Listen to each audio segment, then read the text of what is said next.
In this video, I'll talk about chemical change versus physical change. So basically, how is chemical change different to physical change? Well, to be able to figure that out, we first need to know definitions. So that's our first bit. We want to know definitions of both chemical and physical change. Then we also want to be able to distinguish, which means tell apart, chemical and physical change. So how are they different? By the end, also hopefully you understand how chemical reactions and chemical change are linked. So more or less the two are the same, as chemical reactions make chemical change happen. Alright, so we'll talk about that in a minute. But we'll start with the definitions. So physical change, definition of physical change is actually quite straightforward. It says here, physical change is a change in which no new substance are formed. So basically when physical change happens, nothing new forms. Right? So the example would be, well, if we've got water, so here we've got water in three different forms, water in the form of ice, as liquid water, and steam. So we go from water as a solid, to water as a liquid, to water as a gas.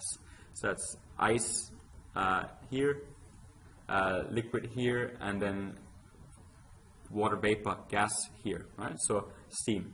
And each of these cases, you can see there's nothing new is created, no new chemical is created. It's always still water in every case. So that's an example of physical change. So change in state, that is a physical change, right? Same if we're dissolving something. So you can see here we're dissolving. So dissolving is also physical change. Why? Because you can see we've got water here, so water and sugar together. And in the end, we've got something called a water-sugar solution. So basically, the water has dissolved the sugar. But if you have a look at what actually happens there, we start with sugar and water, and if we were to zoom in, we'll still find sugar and water, so nothing new has formed. So that's physical change. Right, so both changing in state, so going from liquid, solid to gas, or dissolving something, are both examples of physical change. Same as the idea of mixing, right? So if mixing is physical change, if we grab, for example, water and put that, mix it with sand, so water plus sand make mud, but if we look at that mud under a microscope, or we can just look at it with our eyes, we'll see both water and the sand particles, which have now come together to form mud. But mud is not a new substance, it's just a mixture, which means that is also a physical change. We haven't created anything new. Mud is not a new chemical. Shredding, so if you shred your paper, or chopping something, chopping wood, for example, these are also examples of physical change, because all we've done is we've made it smaller, but it's still made up of the same particles. For example, if we chop a tree, it's still made up of the same cellulose that was there beforehand, just now we have chopped it in half, right? But it's not anything that hasn't changed. So that's physical change. So again, the definition was physical change is a change in which no new substance are formed, as opposed to chemical change, right? So chemical change, the definition would then be chemical change is any change that results in the formation of a new chemical substance.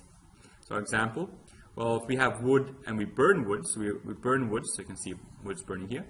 We burn wood, so we have wood plus oxygen on one side, and then we make carbon soot and water on the other. So you can see in this case, what we start with, wood and oxygen, is different to what we end up with, carbon soot and water. And carbon soot is that black stuff here.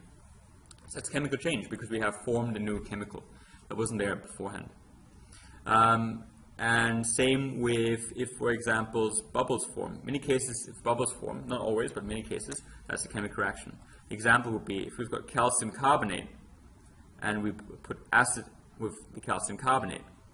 Something like this could have happened here, down here. So calcium carbonate plus acid, and what comes out of it? Well, salt plus carbon dioxide plus water. So you can see what's on the left-hand side, what we start with, is different to what on the right-hand side, what we end up with. So that's chemical change, because we've created something new. Now, some signs of chemical change would be things like, well, something burns, that's usually chemical change.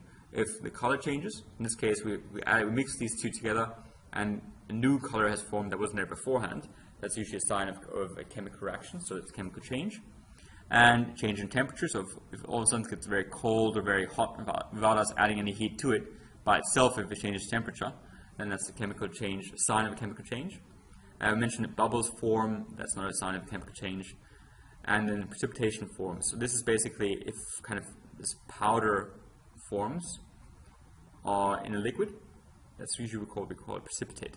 Right? So these are 5 signs: something burning, color changing, change in temperature without adding any temperature, bubbles forming, or precipitation forming. Those are 5 signs that chemical change has happened. Now remember, this is a chemical reaction. So in this case, the top one here says wood plus oxygen goes into carbon soot plus water.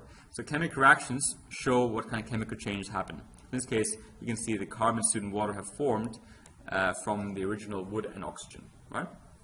Let's go back to learning intentions. We need to be able to define both chemical and physical change. Chemical change was basically that new chemical has formed from compared to what we had beforehand.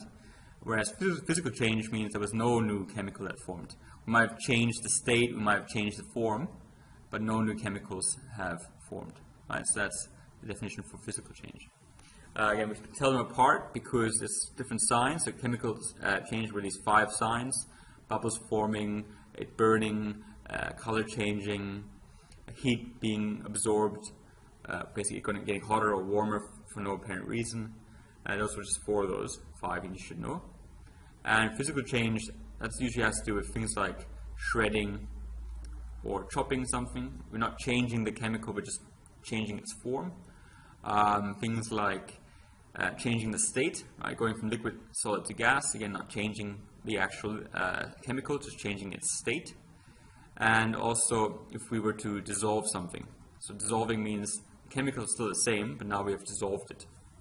And then again, I'll understand how chemical reactions are linked with chemical change. So chemical reactions means, this and A plus B come together to form C plus D, right? So these 2 things, what we start with, and we end up with something different, right? So we end up with C and D. Well, C and D is different to A and B, so therefore chemical change must have occurred. And the whole thing is called a chemical reaction.